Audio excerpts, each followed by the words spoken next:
Kumusta po kayo mga ginigiliw kong tagapakinig? Muli po ay narito tayo para sa isa na namang kwento ng kababalaghan. At tulad po ng dati ay hangad ko pong lagi na sana'y abutan po kayo ng pagtatanghal na ito na nasa mabuti pong kalagayan, ligtas sa anumang uri ng kapamakan at karamdaman.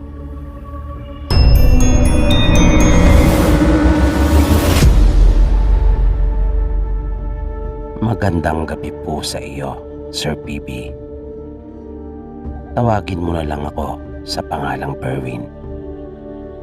Nais ko lang din sanang ibahagi sa inyo yung naging karanasan ko nang minsang nagpunta kami ng aking mga kaibigan sa isang probinsya.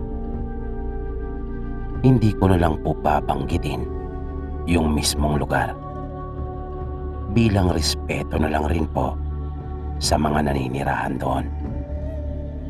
Dahil naniniwala po akong hindi naman lahat ng taga roon ay mga aswang, na may posibilidad pa nga po na baka dahil lang rin doon yung aswang na nakita ko. Bali napadpad po kami doon sa probinsya noong kaibigan namin.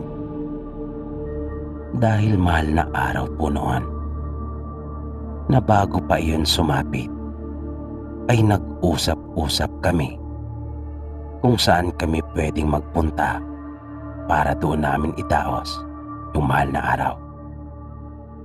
At napagkasunduan nga po namin sa probinsya ng isa naming kaibigan magpunta. Hindi naman po iyon tawid dagat, pero talagang malayo ang naging biyahe namin, na ikinatuwa naman naming lahat dahil iyon na yata ang pinakamalayo naming narating na magkakasama. Sa layo ng aming naging biyahe ay inabutan na kami ng madaling araw. Paumaga na nang dumating kami doon sa kanila.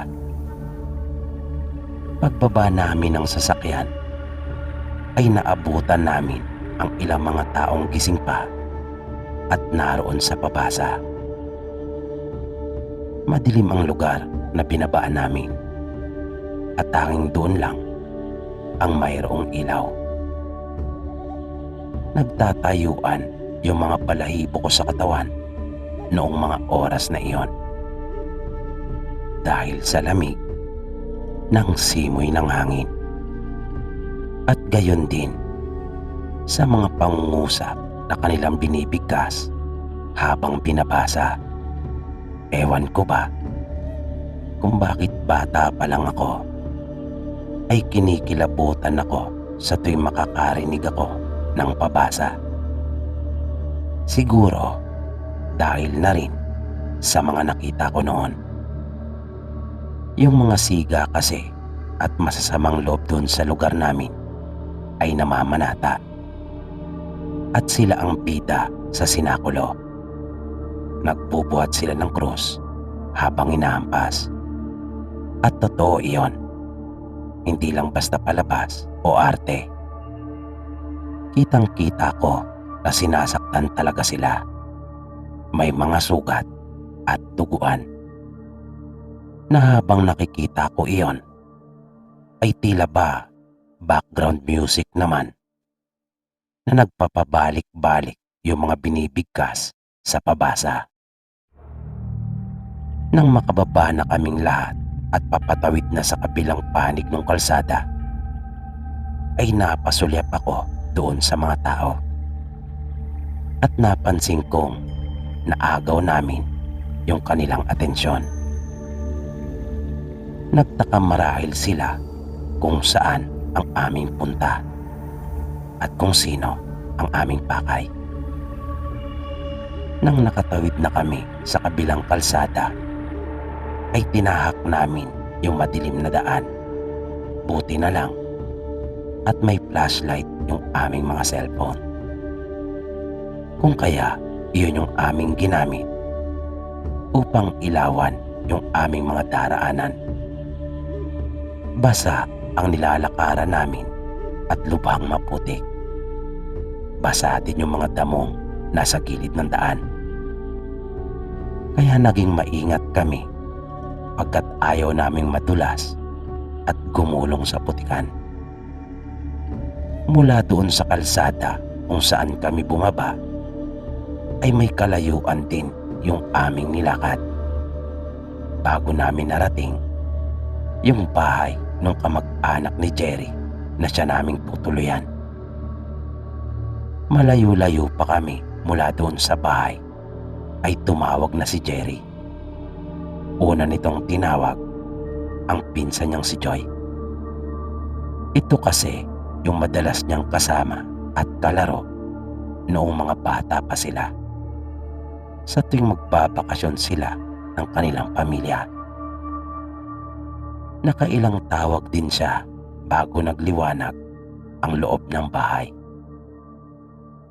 Maya-maya ay bigla nang bumukas ang pinto. At kahit pupungas-pungas pa yung pinsan niya, ay napansin ko kaagad yung natural na ganda nito. Na wala man lang napabanggit sa amin si Jerry tungkol sa kung gaano kaganda yung pinsan niya. At alam kong hindi lang siguro ako ang nakapansin noon. Napasigaw sila pareho sa tuwa dahil sa muli nilang pagkikita. Pagkat matagal na raw pala silang hindi nagkikita na magpinsan. Panay ang hingi ng paumanin nito kay Jerry. Dahil sa hindi na raw niya kami nasundo doon sa may kalsada pagkat napuyat daw siya. Dahil nakipaglamay sila ang kanyang mga magulang sa isa nilang kaanak na namatay. Sa isang iglap ay biglang nag-iba yung ihip ng hangin. At yung kaninang masaya nilang pag-uusap ay napalitan ng lungkot. Lalo na nang malaman ni Jerry kung sino ang namatay. Isa rin pala nilang pinsan na ayon pa sa kanya ay malapit din sa kanila. At di pa nakakapasok ng bahay ay di na mapigilan ni Joy ang kanyang sariling magkwento kay Jerry ukol sa ikinamatay ng kanilang pinsan. Nausap-usapan doon sa kanilang lugar na ito ay inaswang. Pagkat biglaan ang pagkamatay nito. Na ang sabi pa ng mga magulang nito, ilang gabi nang may nararamdaman silang umaali-aligid sa kanilang bahay bago pa ito mamatay. At may sugat ito sa kanyang leeg. Palatandaan na mayroong kumagat dito. Dahil sa aming narinig ay talaga namang kinilabutan kami. Na kahit pabiro ang pagkakasabi nung isa naming kaibigan na si Edmond na namali yata kami ng pinuntahan, ay alam kong totoo iyon sa kanyang loob. Maya-maya pa ay lumabas na rin ng kanilang bahay ang mga magulang ni Joy at nagtanong kung bakit nasa labas pa kami at doon nagkukwentuhan. Kung kaya, agad na nila kaming pinapasok. Nung mga oras po na iyon, Sir PB, doon pa lang ako nagkaroon ng isipan na totoo pala talaga ang mga aswang. Dati-rati kasi, sa totoo lang, ay hindi ko ito masyadong pinaniniwalaan. Dahil sa mga palabas at kwento ko lang nakikita at naririnig ang mga ito. Nang nasa loob na kami ng kanilang bahay, ay doon na nila ipinagpatuloy ang pagkukwento ukol sa pagkamatay ng kanilang kaanak. Nang pinaghihinalaan nilang gumawa noon ay isang aswang. Kaya unang gabi namin doon sa kanilang probinsya ay nakipaglamay na muna kami. Panay ang hingi sa amin ng paumanin ni Jerry. Pero naunawaan naman namin siya. Hindi naman niya akalaing ganon ang aming madarat nandoon. Pero nangako naman sa amin si Jerry at Joy na kinabukasan ay mamamasyal kami. Kung kaya, natuwa naman kaming lahat. Kinaumagahan, maaga pa lang, ay excited na kami. At talaga namang masigla. At pagkatapos naming makapag-agahan, ay nagsipaghanda na kami upang mamasyal. Pero mahigpit ang paalala sa amin ng mga magulang ni Joy na mag-ingat. Ayaw pa nga sana kaming payagan dahil sa Biyernes Santo na nung araw na iyon. At marami silang mga pamahiin ukol dito. Napilitan na nga lang sila marahil na payagan kami dahil na rin siguro sa nahiya sila sa amin pagkat mga bisita nila kami. Ang kaso, paglabas namin doon sa may kalsada, ay ang unang bumungad sa amin ay yung sinakulo kung saan ilang kalalakihan ang magkakasunod na nagbubuhat ng krus at tinahampas ng mga nakasunod sa kanila. At mayroon ding mga nagpipinitensya na nakikita naming umaagos talaga ang mga dugo sa kanilang likuran. Kung kaya muli akong kinilabutan pagkat ayaw na ayaw ko talagang makakita ng dugo. Ayaw ko ring makakita ng mga ganong tagpo. Kaya yung saya na nararamdaman ko ng mga oras na iyon ay napalitan ng takot at kaba. Lalo na nang makakita ako ng isang babae na nakaitim na belo at damit. At ito ay titig na titig sa amin. Bali nasa kabilang kalsada ito at nakahalo sa mga taong nagkukumpulan doon. Na nang kanya akong napansing nakatingin sa kanya, ay nagsimula na itong lumakad. Ngunit dahan-dahan lang, na halos hindi pa rin niya inaalis ang pagkakatitig niya sa amin. Habang dahan-dahan siyang lumalakad sa likuran ng mga taong nasa harapan. Na bagaman walang ginagawa yung babae maliban sa tinititigan niya kami, pero nakakapagdulot talaga iyon ng takot sa akin. Lalo na sa belong itim na nakatalukpong sa kanya. Kaya para makaiwas na mula sa masamang pagtitig na iyon ng babae, ay niyaya ko na silang simulan na namin ang paglalakad at huwag nang manood pa sa mga nagdaraang nagpipinitensya. Buti na lang rin at nakumbinsi ko sila at agad na sumunod sa akin. Habang naglalakad na kaming palayo, ay biglang lumapit sa akin si Joy at tinanong ako kung bakit ako nagyaya kaagad na umalis na. Kaya sinabi ko sa kanya ang tungkol sa babae at yung nararamdaman kong hindi maganda sa tuwing nakakakita ako ng mga taong nahihirapan at ganoon din ang dugo. Sinabi naman niya sa akin na kanya rin palang napansin yung babae, na nawirduhan nga raw siya dahil sa ayos nito at paraan ng pagtingin sa amin. Na pag-aamin pa niya ay noon lang niya iyon nakita sa kanilang lugar. At para hindi tuluyang masira ang araw namin, ay iniba na namin yung usapan at isinantabi na muna namin iyon. Una naming pinuntahan yung isang burol kung saan madalas na naglalaro sila Jerry noong mga bata pa sila. Nang papaakyat na kami sa burol, ay biglang napabulala si Jerry pagkat ang laki na umano ng ipinagbago ng lugar. Dati-rati kasi ay malinis iyon at wala gaanong puno.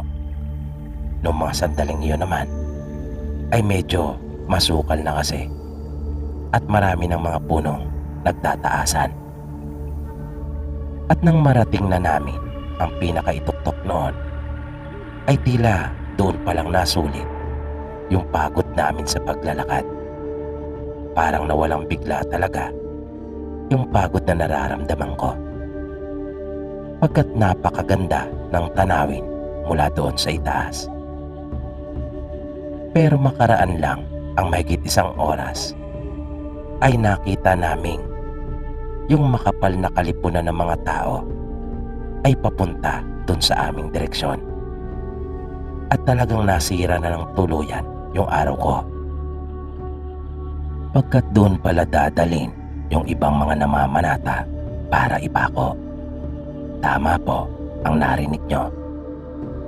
Doon sa kanilang probinsya noong mga panahong iyon ay may nagpapapako talaga sa krus. At ang masaklap ay gustong makita iyon ng mga kaibigan ko.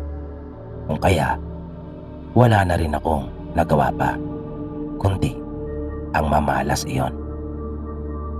Pero sa hindi maipaliwanag na dahilan ay bakit ang nakikita kong isa sa mga pumupukpok doon sa isang lalaking nagpapapako ay yung babaeng nakabelo na nauna na naming nakita kanina.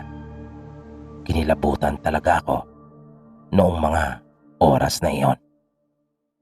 Pagkat tumitingin pa ito sa aming direksyon pagkaminsan habang ginagawa niya ang pagpakong iyon sa lalaki na hindi ko maunawaan ang ibig ipakahulugan noon. Makapanindig balahibo talaga yung sandaling iyon. At nang alisin ko ang aking pagkakatitig doon at tumalikod ay bigla naman akong nagulat dahil katabi ko na yung babaeng nakapelo na iyon na nasa akin na pala siyang likuran at nakaharap sa akin na nakatitig ito ng masama. Nang hindi ko na talaga makayanan pa iyon ay nagpaalam na ako at sinabing mauna na ako sa bahay pagkat masama ang aking pakiramdam.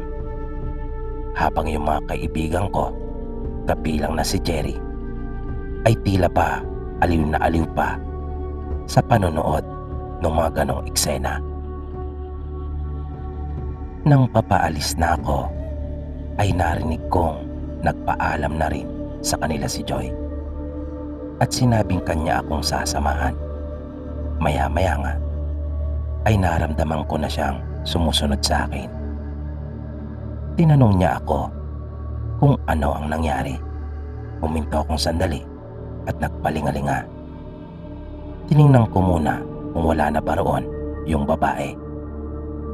At nang masiguro kong wala na ito, ay saka ko sinagot ang tanong ni Joy. Sinabi ko sa kanya na nakita kong muli yung babae. Sunod-sunod naman ang naging pagtatanong niya sa akin.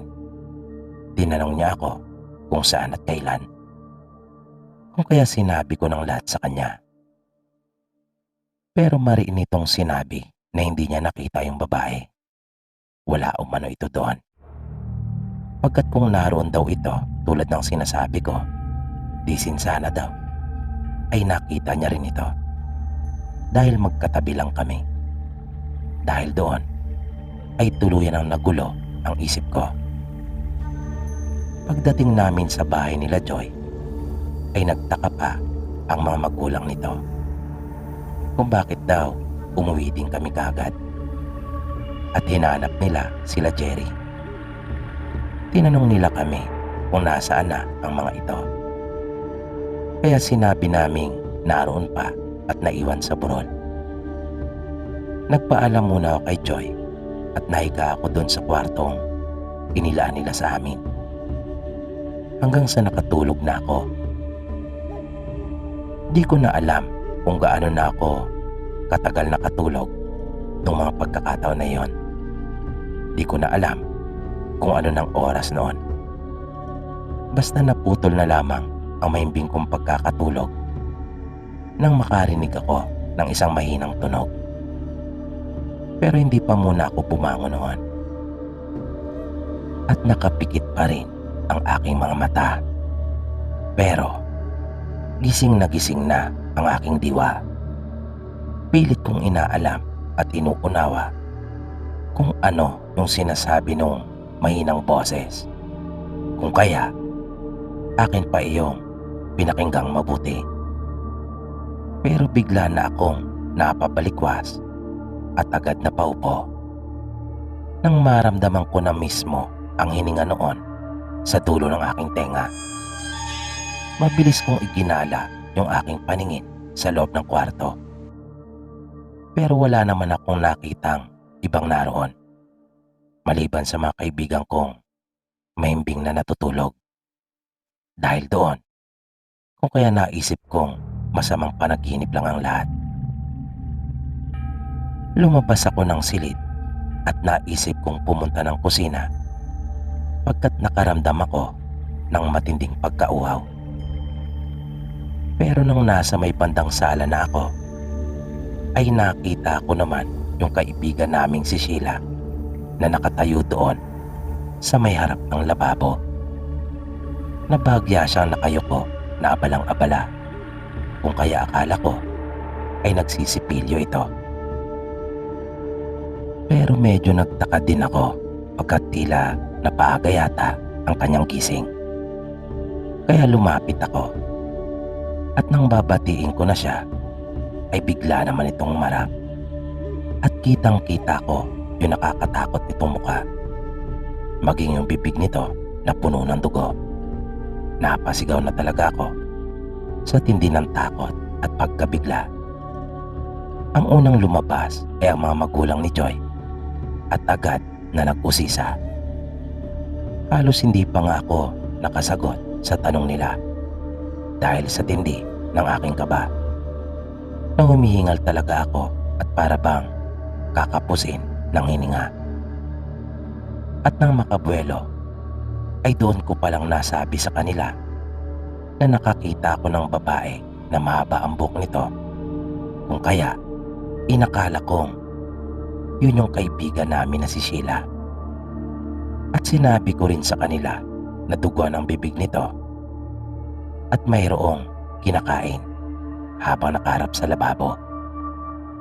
Nakakatakot ang kanyang mukha at bigla kong naalala yung babaeng nakabelo na nakita namin ni Joy pagkat nakakatulad nito yung suot na damit.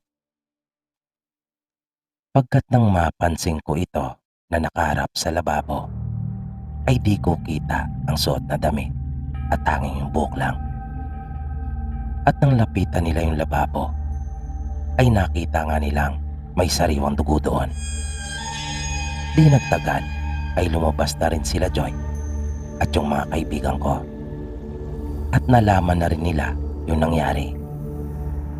Nalungkot naman si Joy dahil may mga palatandaan doon na ang alaga niyang pusa ang pinagbalingan ng aswang pagkat may mga balahibo doon.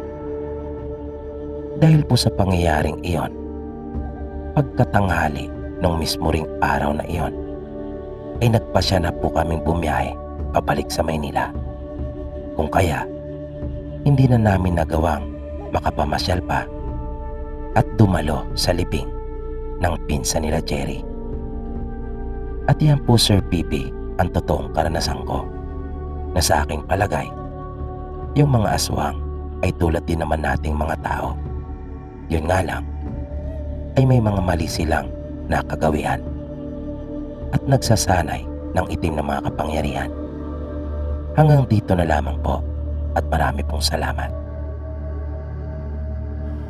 At dito po nagtatapos ang kwentong itinampok natin para sa araw na ito. Muli, sana po ay inyong nagustuhan at naway patuloy nyo pang subaybayan ang mga susunod pa po nating kwento dito lamang sa Mga Totoong Kwento ng Kababalagan. Maraming salamat po at hanggang sa muli.